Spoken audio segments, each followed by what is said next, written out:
say today's review is bound to be wholesome. There's a lot to talk about. Well, first of all, welcome to another episode of CenterKick's Weekend Review. I remain your host, Akane James.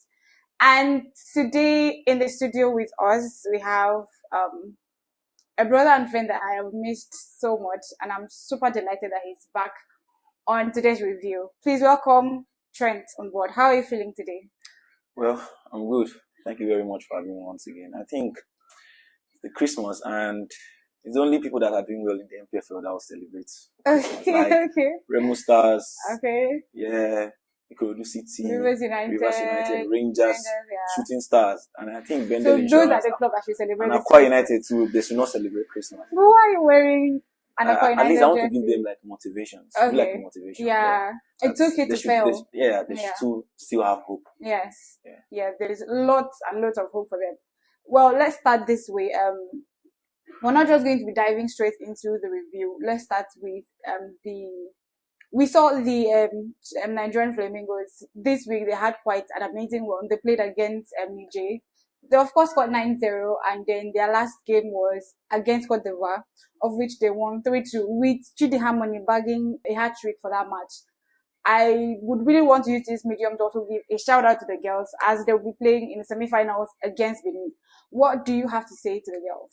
Well, for me, when you want to look at Nigerian football, you see that when you talk about the ladies are always going out there showcasing class and quality, and they make sure that they don't even be like the boys, because the boys, anytime the boys go out to play, we always hold our hat in our hands, like, please, so they should not flatter to the sea. But when you look at the girls, from the Super Falcons, the Falconets, the Flamingos too, like, it's always exceptional, and the way they transit from the Flamingos to the Falconets to the Super Falcons, always too good. That's what we want to see in the Super Eagles of Nigeria. We'll be seeing the Flying Eagles too coming into the Super Eagles, because most of the time, after we've seen the Flying Eagles performing very well, we tend not to see those players in the Super Eagles of Nigeria. But for the female category, we used to see them very well in the Super Falcons. So for them against Benin, come on, it will be a walkover for them. Whichever way, I'm wishing the girls all the best in their next encounter. Let's go into the trending topic for this week. It's already a new week. The week is already far gone. And just because we love our fans, we had to wait a little bit extra to bring you all the juicy detail about the much anticipated CAF Awards 2024. Let's head right into it. Let's start with so many wins and 3 major wins. Yes, for the Nigeria as a whole. We got, and this was not just some major wins, it was a back-to-back win. Back-to-back, yeah. All of the 3 wins that we had, the CAF Portif in the men's category, the best female women goalkeeper, and then the national team of the year. These awards, we won it last season. Let's talk about the Super Falcons that won the Nigerian the female team in the Africa continent. First of all, who has the best squad in Nigeria? In Africa, it's the Super Falcons. Who plays good football, beautiful football, who gives you that hope, who makes sure that everything you just watch on your screen is just love and harmony, like everything is just perfect when the Super Falcons plays. And I was quite pessimistic about the Super Falcons winning, but when I checked back, I said, these girls won it last. Despite they didn't even win the WAFCON. I was like, okay, let's just, maybe they will give it to either Morocco, because they finished better. I was like, okay, let me just see. But before you know, I saw them calling the Super Falcons. I say, wow, these girls have something inside of them that makes CAF say, okay, yes, we can't just look them away. We can't just look away. We should actually give it to them. And talking about the goalkeeper award, come on. Chiamaka Nnadozie, the next big team. She's already a big team in Africa. It's just that she's not really playing for a big team, a club side, Paris FC. But despite that, she's actually, the team is doing good, and she's been saving penalty for the team too. So I would say that I think she should make a transfer to another big club. Let's just say maybe Barcelona feminine, or she come to the Premier League, Chelsea too feminine, So I think those 2 big clubs, she deserves to play in those kind of clubs. And come on, Ademola Lookman, who hat-trick in a final, who does that? No one. Like, it's been a whole lot of years, more than 60 years. Atalanta have not won a major European title, but Ademola Lookman stepped forward, did that for them. Come on, you have to give it to him. All Nigerians were actually waiting if CAF want to do anything, but I think CAF has escaped this time around. kudos to them. They did a very great job by awarding, Ademola Lookman. He deserved it, and he was giving it to him. So I say it's a very good one. So let's just look forward to the next person that will win it next year from Nigeria. Okay, like I would say, I'd want you to give us a mental walk down on how you felt. I personally knew that Adebola Lookman was going to win. He was, of course, the clear favorite. Yeah. And all indications were pointing. And one of the things I said in my personal accounts, I made a post, I did mention that I knew he was going to win. It was just a matter of time, an announcement by CAF, yes. And if it was just like, I knew CAF wanted the engagement. And they know that when it comes to engagement, when it comes to putting you out there, it's Nigeria. So if you can play on their minds, because if it was going to be too easy if maybe they stream them down to like 3 players.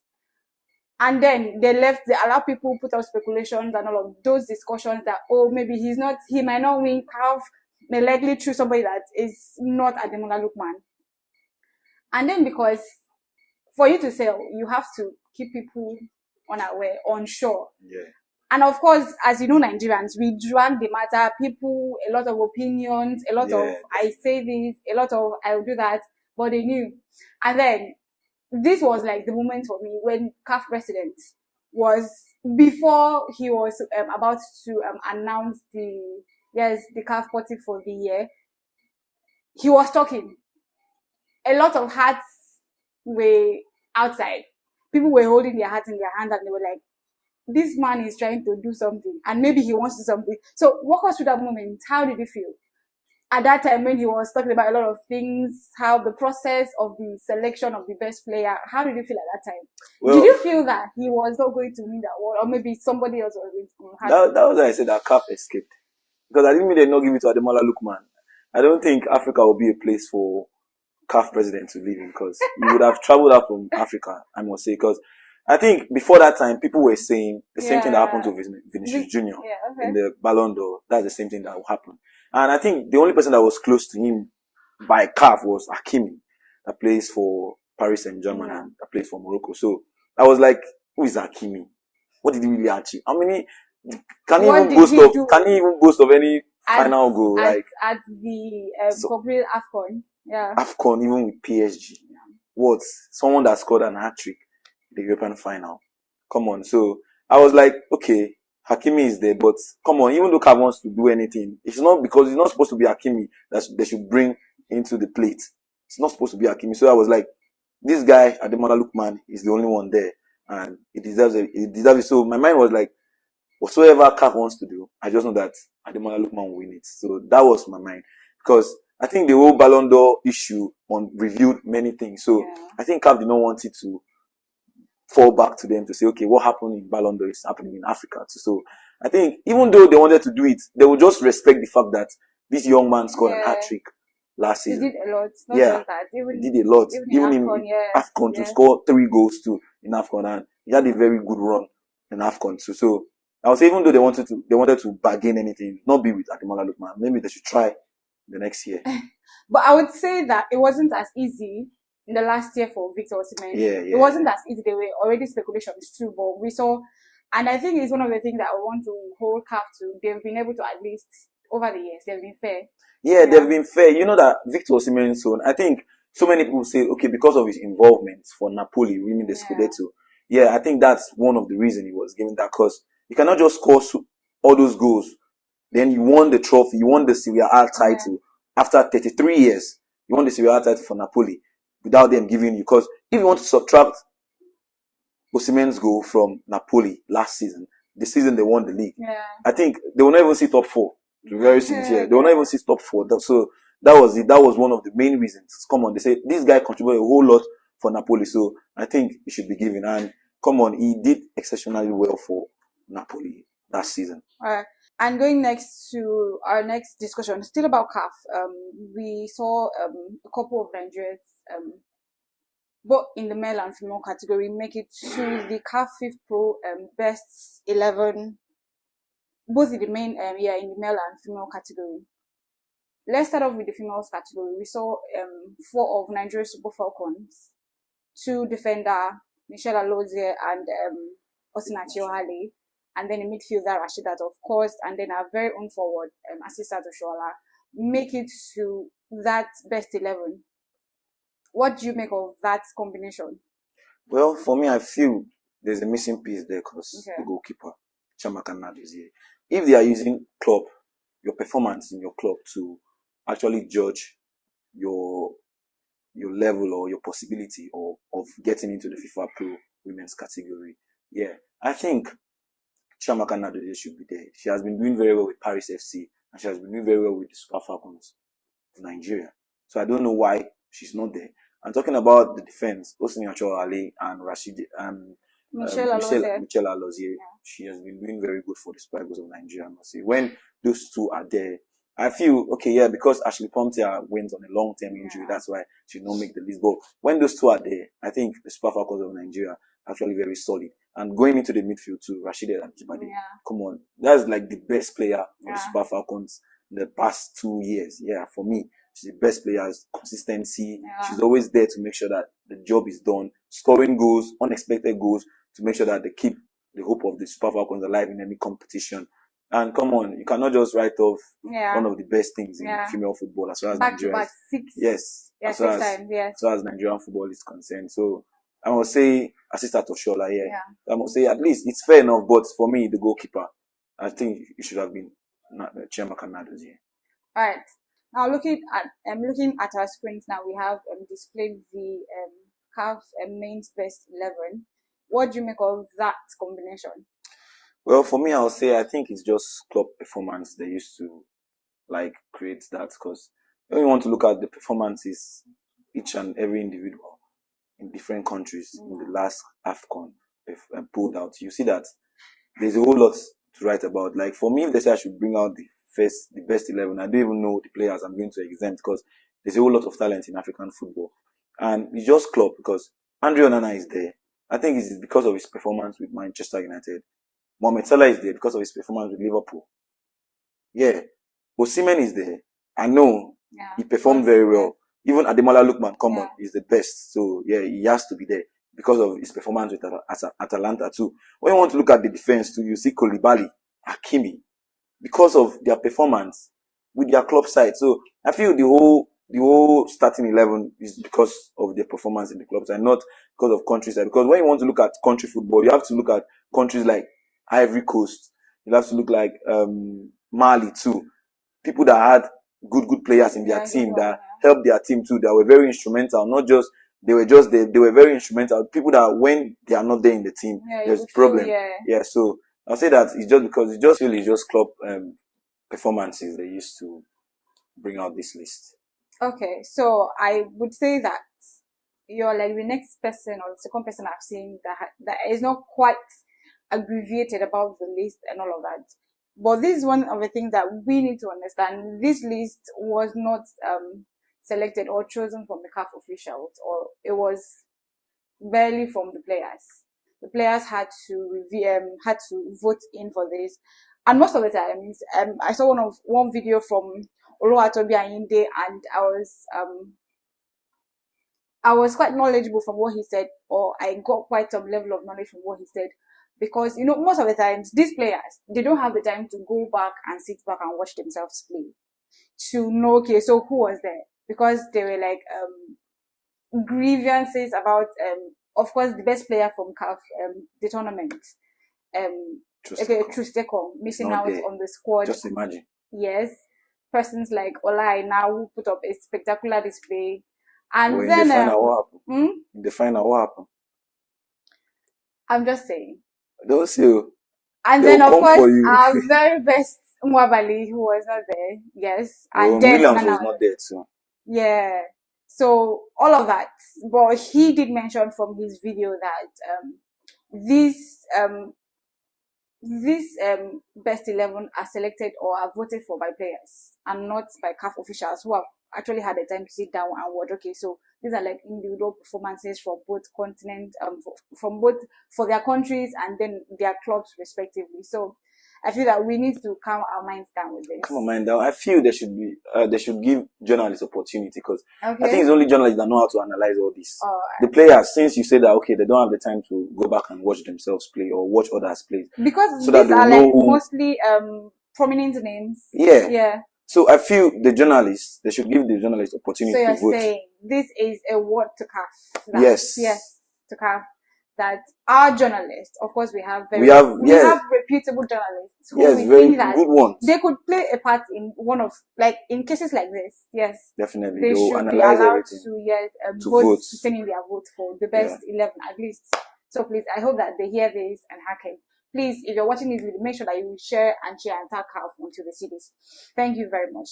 Let's progress to the weekend review proper. A lot went down during the weekend. A lot of things. Both we usually say in the NPFL, the good, the bad, and the ugly. Let's start with reviewing our games for the week. For the weekend that was just concluded. Let's start with this one. Our last analyst on the show, of course, AJ, did mention his two favorite games, or his two top games from the weekend that just concluded. Let's start with Shooting Stars against Kano Pillars. Two big teams, two long-standing teams in the NPFL with major title wins, yes. And like it did happen in the last time. He did mention that the Kano Pillars were going to come back to the game with a sense of vengeance or revenge because they were beaten the last time they met. And history sadly repeated itself again for Kano Pillars, that they lost to Shooting Stars. Would you say that it was as a result of the missing out of key players? Of course, we know that Rabi Ali is still with the Chan Eagles. Yes, they're preparing for their next game. Of course, they will be playing this coming Sunday. And then, of course, Ahmed Musa is not in the squad. Why? What would you say resulted in that performance, losing 2-0 to Shooting Stars? Well, for me, I would say that Shooting Stars, because they are playing at home, number one. And number two, Kano Pillars travel a very long distance to go and meet them in the west, from the north to the west. So, now when you want to look at the history books too, it shows that when they visit Ibadan, Shooting Stars tend to tame them down and make sure that, okay, you are in my own domot. Yes, I have all the rights to win you. And that was what Shooting Stars did. And when you want to look at Shooting Stars, I think they have started getting back to winning ways. Yeah, I know that they did not start the season in a strong foot, but when you want to look at them now, their trajectory, winning games, picking crucial points, I think they have been doing that now. After their win against Sunshine Stars, yes, away from home, the Southwest Derby, I feel after that, it gave them the motivation that, okay, yes, we can win Kano Pillars. We should take any game as if we are playing it in a neutral ground. We definitely get the win. And for Benga Ogunbote, I think he's doing very well with Shooting Stars. For Kano Pillars too, Kano Pillars we're actually doing very well for their club. They're actually doing very well this season in the NPFL. And Rabi Ali was doing very well for his club. And Rabi Ali not being in the squad, I think, is one of the reasons. They are not picking the crucial points because of. We cannot just say Ahmed Musa, like if Ahmed Musa is not in the team, Rabi Ali is in the team. I think Kano Pillars will prevail. But if Rabi Ali is not in the team and Ahmed Musa is in the team, they will still not have that confidence in them, because Rabi Ali is just like a godfather in that team. He's just there and make sure that, okay, everything is working very well for the team. So I feel like he's the second coach for the team, and if he's not there, there's actually a whole lot of problem for Kano Pillars. So I just feel he should do very fast and be done with the Chan Eagles, so that he's going to come back to his team to help his team. Because I think the most important stuff is you getting into the NPFL and doing very well, not to go on relegation and maybe qualify for the continent. So for Kano Pillars, they should actually have patience until Rabi Ali is back. While for Shooting Stars, they should continue building on the momentum of their game each and every time. Because Shooting Stars of Ibadan, I know, is a team that in the NPFL, they have a very good record, and they tend to they are always there to make sure that they just battle Remo Stars, Rivers and Rangers. So they're always there, and most of the time they finish 4th, 5th, not even getting themselves into the continent. And I'll know that they won't even go for the continent. They just want to be in the top 10 in the NPFL. So I think that's what they're working up to, and I feel they are going to achieve that at the end of the season. But I'm seeing prospects that they may likely be up there this season, whichever way. Like you said, Rabi Ali should be back to the team. I feel that I also support that notion that he is of a very big influence on the team. So I'm wishing him speedy comeback to the team. I'm trusting that they'll perform well in the Chan Eagles. We will be back to that particular discussion. Let's head over to one of the amazing comebacks I had for that weekend was Kwara United playing away at Rivers United Stadium. No, they started off with the first goal, and when I saw that, I was like, okay, so is River United almost losing at home? But then I saw a comeback from Rivers United. Let me have your opinion on that game. Well, one thing you have seen Rivers United this season, they are very careful, especially when playing at home. They make sure that, we have to win at home. We have to pick possible points at home. Because we don't know what is there for us on the road. They don't know. So they make sure that, even that one goal, I'm sure Finidi George was like, you guys have to win this game. Either by hook or by crook. You guys have to win this game. That was what Finidi George was telling his team. Because you cannot Kwara United can't just come and pick all 3 points away. They don't even want to settle for a draw. Rivers United doesn't want to settle for a draw. At home. They make sure that, we have to come back in this game so that our title race will still be there. Because, come on, they already know that. I know that Finidi just knew that Ikorodu City will actually cause an upset to Remo Stars. They will drop a point away from home. How did you know? Then I just feel that because it was a Southwest derby between Ikorodu and Remo. So Finidi just was like, there are always like permutations to these things. They're always like something that you guess and you check your analysis to see, okay, if this will drop a point, we don't have to drop the point. Because I didn't mean Rivers dropped the point. It would have been an advantage for Remo Stars. So they make sure that we win our game at home. We don't lose to Kwara. And that was one essential thing they did that match day that really helped them to make sure that they are still sitting on the top. Come on, they are still in the title race. Let's just see where they will end this season. We cannot just start saying, okay, giving our own verdict on who will win the league this season, because there's a whole lot this season. Okay. So I'm happy you're wearing this Aqua United. It shows that you're like a very big fan of the team. Let's talk about their game against Bayelsa United. I had hopes that at least if they don't win, they were going to pick points at least from Bayelsa United home. And then of course, like I should expect, or you should expect, or we should expect the spectaculars. They lost yet again. And before we even head into the standings, they are currently with 16 points after match day 17. They are even owing the match day some points. Okay. They have played, the number of matches they have played is greater than the point they have accumulated already. Yeah. So they're owing debtors. Did I tell you I'm an Akwa United fan? I'm just staying in Akwa Ibom State. You're promoting I just have to promote NPFL, them because I'm someone that loves the NPFL. So I just have to promote them by wearing their jersey in their homeland. Okay. So I did not say I'm an Akwa United fan. Oh, please. Thanks for the correction. Yeah. All right. Yeah. But let me have your opinion on the game, though. Well, that Amboso, after that ultimatum, I think he has changed the fortune of Bayelsa United. Bayelsa United were in the same position of Akwa United. Yeah, they were there, languishing in the relegation waters. But what happened? The Bayelsa United government gave them an ultimatum. So if you don't win so and so games, you'll be kicked out from the team. And the players that are not serious will be kicked out. The technical crew will be kicked out. Everybody will be kicked out. Then if they now go on relegation, they will disband the team totally. That was what Bayelsa State government said to Bayelsa United. And they were like, let's go, factory reset. Everything started working out for them.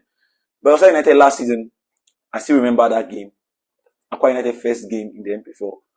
Robert Mizo scored an hat-trick. He ended 5-3 in favor of Bayelsa United. When they came to the Gospel of Bible International Stadium, guess what happened? Bayelsa United still won Akwa United. So I think this Bayelsa United and Akwa United stuff is like a kid's play for Bayelsa United. Anytime they hear that they want to play Akwa United, they'll just be happy. Come on. Akwa United took the lead. What happened? The first half ended in a draw. Before you know, the second 45 minutes, Akwa United just left everything. They are not serious. They sacked their coach. Now, for me, they should see that Baba Ganaro was not the problem. It was like, for me, I think it was just 1% of Akwa United's problem. 99% it's left for whosoever it is. Because Akwa United has raised the bar so high to their fans and everyone in the state will think that they are a big club. For me, I don't see Akwa United. Akwa United is not a big club. So this is concern. So whatsoever they are passing through, they should just let it flow. That's what I feel for Akwa United. And for Bayelsa United, those guys, they're out from the relegation and Akwa United is still in the relegation. So match day 17 already, and we are going into match day 18, and Akwa United cannot come out and say, okay, we are out from the relegation. It's concerning, I must say. It's so concerning. Christmas break, they are going on they are in the relegation. When they come back in the new year, they're still in the relegation. So there's a whole lot for Akwa United this season. I just hope they don't go to the NNL, because if they go to the NNL, teams there are not playing, teams there are not joking. They're actually going to suffer before they come back. So for Akwa United, they will still continue like this till whenever they decide to change the fortunes of anybody managing the team. Alright, so this quote right now is for Akwa United. Someone said, Harvey said, when life knocks you down, stay down, take a nap. I feel that you guys have taken enough nap. It's the nap is overdue. No, I guess when you're talking about the nap, it is two. It's either you're in the relegation or you take enough nap, they come back to the NNN and just rest at once. So it could mean either you stay there and just chill and I'm sorry, Akwa United, I'm not wearing your JC, but just, I don't know, but this is the truth. No one will tell you the truth. I'm always speaking the truth. Okay. Yeah. This is the truth teller. Thank you so much. Let's head over to Hadland against Bendel Insurance. Both shared a point. They shared the spoil, yes. Yeah, that's a very, very important point for Bendel Insurance, because without that point, it would have been something else for the Edo people. Because going away from home and picking a point against Emmanuel Amonike's team, Hadland of Owerri, which they have been very good. Yeah, I know they did not start the season strong. Emmanuel Amonike was actually losing some games, but they came up again. Emmanuel Amonike said, give me some time for Hadland, then I'll change the fortunes. And he has started changing the fortunes of Hadland. Bit by bit. Yeah. So Bendel Insurance picking a point away from home is something that, it's very good for them. And I feel, I love Bendel Insurance, but this season they have not really been that good. But they should just keep hope alive and make sure that they go into their game with different strategies. That's what will help them. Monday Udogie is not with them again. So I feel that's one point. Like, after he left, I think they won their next game, but you cannot just write off the fact that, he's the man that helped them come out from the NNL. They went about 15 games unbeaten, more than 15 games unbeaten in their season, one season like that in the NPFL. So that man has really been so instrumental for them. So him just leaving, they feel that, okay, after he left, we'll be getting our games and we'll be getting the possible victories from our games. But it's not actually playing toward the plan. But for me, I just feel when they have a game, they should just calm down, at least a draw. That's to keep them in the NPFL. Because I see Bendel Insurance is like a team that if they go to the NNL, they find it very difficult to come back. And I would say that most times, I don't feel that the coaches are like the major problems in teams. Yes, they have a part that playing, but also the players and every part of the team, I feel that they have to, in one way or the other, share the blame, whether a team is performing well or not. Because most times we see these coaches probably leave these teams to other teams and they're doing better. So I wouldn't say it's 100% coach's fault at all times. Regardless, let's move on to the next game. We've seen Rangers International continue 10 unbeaten streak from their draw against Katsina away from home. I think I said this earlier, once like that when we were having a review and I was here.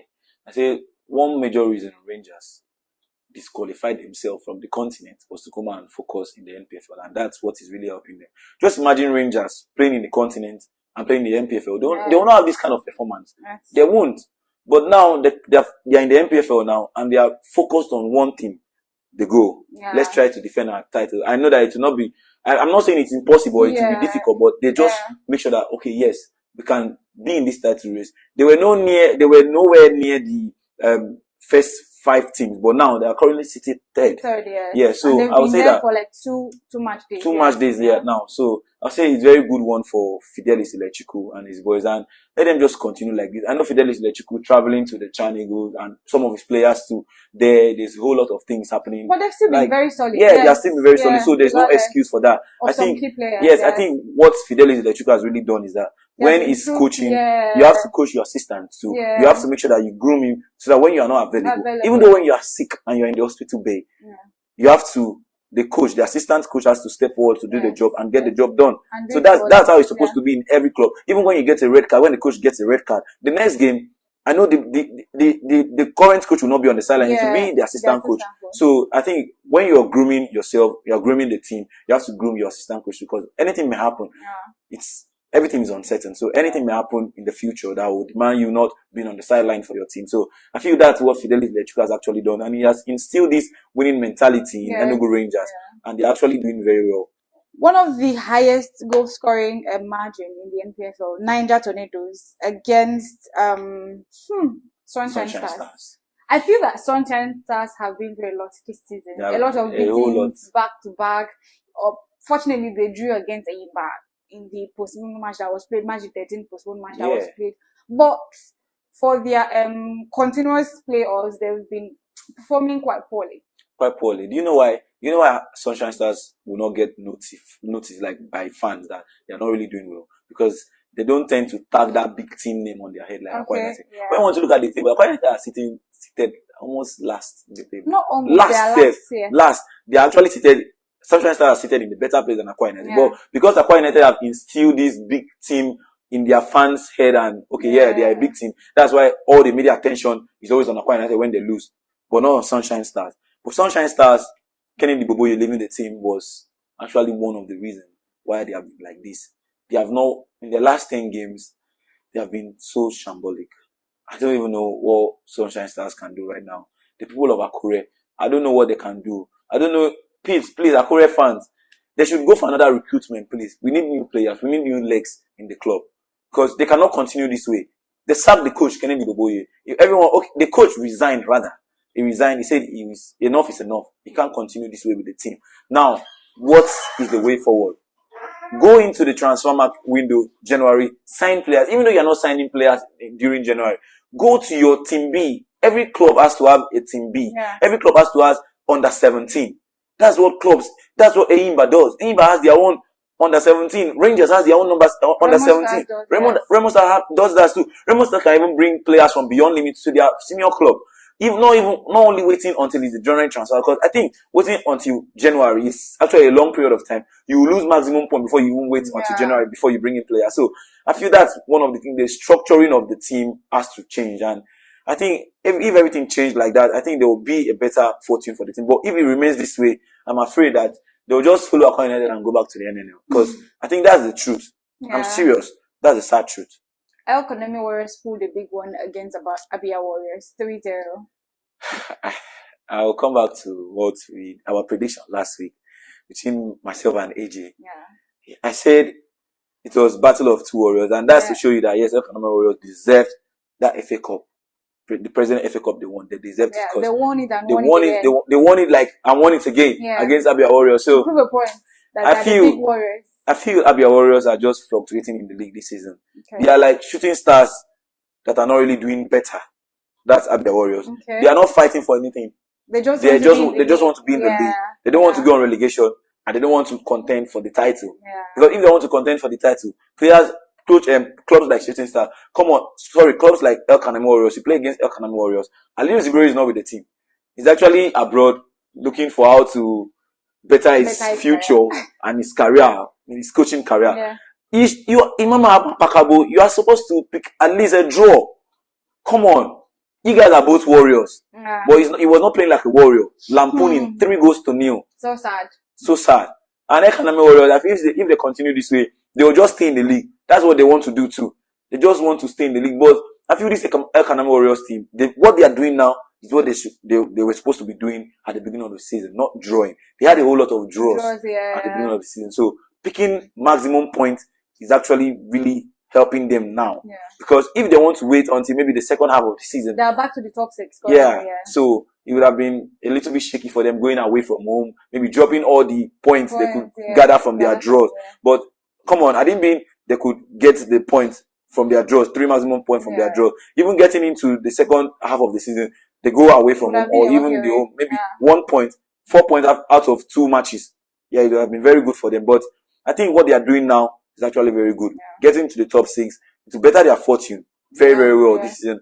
But they should continue like this because El Kanemi Warriors is very unpredictable this season. They can win this week. The next week, they just flatter to deceive. They lose. And it's always a very slim margin line if they want to win games. I was actually surprised when they won Abia Warriors by 3-0. Their own is just 1-0, 1-1, 2-1 or thereabout. But a very good one for them. At least they have something to build on to in their next match. Keeping the best for the last. let's talk about Lobby Stars before we go to the last game. Of course, we knew that Nassau United game against Simba was postponed. Lobby Stars, Plateau United. Lobby Stars won at home 1-0 against Plateau United. Two teams struggling in the NPFL this season. Plateau United, I've not known them to be struggling like this, but this season, a whole lot of things have been revealed. And Lobby Stars too. I still remember when Lobby Stars were in the Super 6. They were actually doing very well. That was when the player that now joined, Joseph Atule, that joined Eimba. Joseph Atule was a player of Lobby Stars and he was getting goals for the team. Since Joseph Atule left Lobby Stars, I don't think Lobby Stars have found a replacement for Joseph Atule. There's no prolific goal scorer for that team, I must say. Lobby Stars has actually won my heart so many times. They are a team that needs to be winning games in the MPFL. They're a team that needs to be getting maximum points in the MPFL. Same with Plateau United. I know Mark Ntumbo has been really doing well with Plateau United, at least keeping them in the league. Yeah. Even though he's not winning, but keeping them in the league. So I feel it's just because both teams have been struggling in the relegation waters and Lobby Stars are on a very high pressure. What is happening to them now is not supposed to be happening to them. Struggling in the relegation waters. That's something that should be left for other clubs in the MPFL, not them. And Plateau United too, not really doing well in the MPFL this season. So I think Lobby Stars used the home mentality to win against Plateau United. But overall, I feel Lobby Stars played very well and outsmart Plateau United. That was how they get the win. So everything last is the 3 points we need. Yeah. Let's just go out from the relegation. Whether it's 1-0 or 15-0, is the 3 points we need. And I feel that's what Lobby Stars did and they got the victory. But for Plateau United, I just feel they'll look for every way to make sure that they get themselves out from the relegation waters or even around 16-15 because that's not where I know them to always be in the MPFL. So let's just look forward to what they can achieve this season. Maybe 8th position, 10, 11th won't be really bad for them this season. All right. Heading into this speculated big game of the weekend, Ikorodu City playing at home against Remo Stars, the Southwest Derby, if I'm correct, right? Yeah. There's a lot to talk about this game, but let's start with the scoreline. Both teams settled for a draw. They decided to share the score. Not that they decided. The end game shared the points between both teams. Well, let all Lagosians they should be grateful that they got a draw, or else there would have been fire to all Lagosians on social media. Yeah. Because it's like a Southwest Derby. It's like you battling with your neighbors. It's just like Akwa United playing against Dakada FC. It's like, that's a derby. Or maybe, let me just say Akwa United let me say Eimba playing with Rangers. Okay. So, and it's a whole lot for Ikorodu City. It was a whole lot. And when I saw Remo start scoring first, I was like, wow. I thought they were like, we'll be there. Winning like I was like, 3-1. 3-1. I was like, we'll be there. But, come on, Ikorodu City at home. They have been so good this season at home. Since they started getting wins, you just see them going away from home, getting wins. You just see them, even when I knew that Ikorodu City would come back I remember that Akwa United scored first when they played against Ikorodu, but coming back, it was something that Akwa United were tired. Like, Ikorodu City were tired of scoring goals. So I feel that Ikorodu City is a team that when you score them first, they always look for a way to come back. And that was what helped them against Remo Stars. They scored first, Remo Stars scored first, the 19th minute. Chinomso scored a goal for Ikorodu City, giving them a crucial 1 point. Because it's very, very important. It's not easy playing with title contender, Remo Stars. It's very important. That draw was very, very important for Remo Stars and for Ikorodu City. And for Remo Stars too, getting 1 point actually means that, had it been Rivers United did not get a victory, it would have been a problem. There would have been a problem there. So it's a good one for both teams picking up points. At least they are neighbors. At least there was no noise anyway, because I didn't mean Ikorodu City won the game. They would have been so noisy. So I mean noisy. And I didn't mean Remo Stars won the game. It would have still been noisy. No, it would have been noise to Lagosians. And I know that it wouldn't have been sponsored by Remo Stars. The people of Ikene. People from South people. Yeah. I know my South fans. They would have, I know. Like, let's just keep it for another day. Yeah, but I'm thinking that, majority, I think Remo Stars has the highest number of players at the Chan Eagles.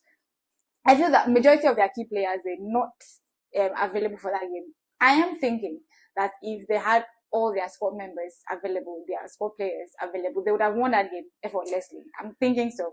Because if you have the likes of Sadiq back with the team, I'm not sure. Luka Jr. too. I'm not sure Ikorodu City would have seen that 1 point.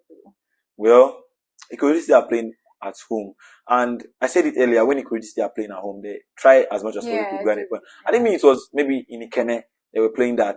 I feel Remo Stars would have looked for a way to win that game, but Ikorodu City at the Mobalaji Johnson Arena, it's a fortress for any visiting side. Ever since they started winning games, Awero is actually doing a very good work for Ikorodu. I must give it to him. He has changed the fortune and making sure that they pick home points. That's very important in the NPFL. At least when you go away from home, you pick 1 point or you lose all 3 points. But when you are at your fans, at your domot, and in front of your fans, you have to make sure that you pick a point or you pick maximum 3 points. And that was what Ikorodu City did against Remo Stars. Alright. The game, although it ended in a draw, had quite an outburst after the game. We saw that the video on your screen now, the slap to the assistant coach of Remo Stars. What do you make of that? Before we even go to the ban letter that was given to them to play 2 games without the fans in a locked stadium, let me have your opinion about that outburst. That's like unprofessional. It's so unprofessional from any side that did that, because you can see in the NPFL, we are trying to make this league so professional, so that at least it will be getting like attention from FIFA too. So with all this, we saw what happened last season, against Rangers. That really brought down our momentum. That really brought down our rating. So happening again, I think NPFL board, they should actually give them fine. They were fine, yes. 3 million. Oh, it's 3 million. I felt it was... Ikorodu City will pay. They have money. They will pay 3 million. It's nothing for them. Yes. It's Naira save. It's not like $3 million. Yeah, they should feel it. When they remove the money, they should feel it.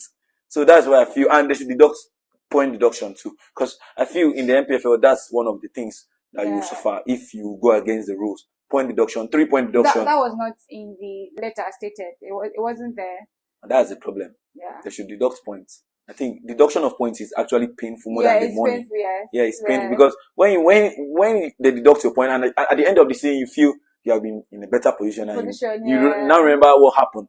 Say that's like painful. So I feel point deduction should be included too, not just the fine and playing without your fans. Come on. They will just it's a walk away for them. Really playing without the fans. I think playing without fans should be people that will really suffer it. Playing without the fans should be Shooting Stars, Kano Pillars, Rangers, Eimba, those people like that. It's just like you telling Akwa United to play without fans. They don't care. It's so funny. You tell Akwa United can even play in one room, and they are still very comfortable. Sorry, I'm not. It's not as if, but it's the truth because the fans do not go out to watch their games. Yes. So it's like so comfortable to them. They actually like it. The 3 million naira, I think it has been paid already. One person can actually, Adepoju can just say, no problem. We'll just send account number. We'll just run the, So I feel it's not enough. Point deduction should be added to it too. And I feel also that one of the things that we need to pay attention to as teams across the NPFL, down to the NNL, every team playing, we should make efforts towards fans' education, because most of the time it could be that the players are well behaved, the team itself is well behaved, and then maybe in cases where a team loses at the end of the match, you now see the fans overreact than even the players that played the match. So I feel that is one of the things that should be paid attention to, educating the fans. Yeah. Educating the fans is one of the things, that should be done in the NPFL. But when you want to look at the setup of the stadium as well, because the Gospel Akwabi International Stadium, the home ground for Akwa United, I don't see fans getting into the stadium. Because before you even jump down, you will break your leg. It's so high. Like from the fans to the normal pitch, even to the running track before you even get to the pitch itself. It's very far. Before you even get there, it's the stewards and security officials are going to get hold of you. So it boils down to the team as well and the way the stadium is being built. And I know for sure Cathedral, the place the fans stand and the pitch is not really far. That's why there is pitch invade in the Cathedral. That's from the pictures Rangers, I've seen for Rangers. So I feel too the fans should be educated too, and there should not be overpopulation. in the stadium. Or would you say they should increase the amount of security personnel in the stadium? Yeah. They should do that, and overpopulation too, because you see, even though tickets, they say, okay, it's free. Come on, when a stadium is 20,000 capacity, when you know that, yes, it's 40,000, where would they sit? They will definitely stand very close to the pitch. So it's not advisable. When it's filled, you lock the gate. They should go and stream it. There's NPFL there, streaming platform. Yeah. They should stream it there. It's free. They should actually go and stream it. It's just your data. So I feel when it's more than the expected number of spectators, they should close the stadium and close the entries of anywhere. Yeah, that's what I feel. Alright, so that's like our last game for the review. But just to buttress on what you've said, when you mean by close the stadium, some pitches or some stadiums are accessible even when you've closed the gates. So in those cases, what are you saying?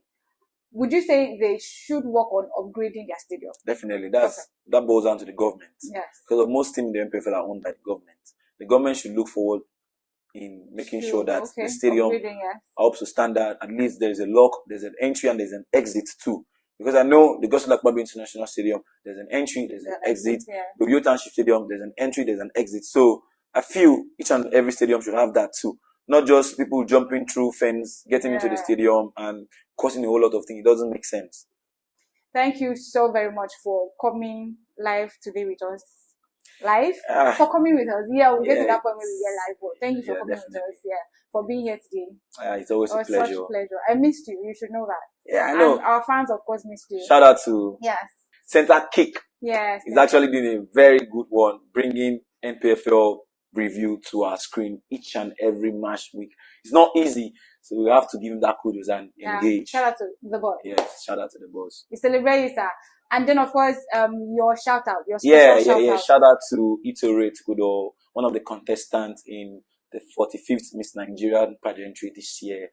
Yeah, she's from Akwa Ibom State. She's from the southern part of Nigeria. She's from Nigeria as well. So it's a bit of victory for Akwa Ibomites, Southerners, and the whole Nigeria. So please, you all should just engage in any of her posts. Itore Tukudo, just go vote for her, because she's actually beautiful and with brains as well. So please, just beauty with brains, he said. So please, as you can see on your screens right now, there is the options of options of how you can go about sending in your votes. Please, we are soliciting on behalf of Itoro Etugudo, right? Yeah. We need you, Nigerians. Thank you so very much. We trust you, and we know that you're going to deliver this one. Thank you so very much. Thank you for having us. And like we said, the giveaway is still ongoing. Please don't miss out. We love you, our fans, and we want to celebrate this festive season with you. Of course, Christmas is already smelling. It's everywhere. It's in the corner. Not just in the corner. It's few days from now. So please, to partake in this giveaway, right now, there is the option on your screen. You can see how you can go about to be part of this giveaway. Please. It is very important. This money or this giveaway was kept aside for you, and you should not miss out, or else I will gladly oblige. Thank you so very much. I remain your host for CenterKick Weekend Review, Akane James. Ciao. Until next time.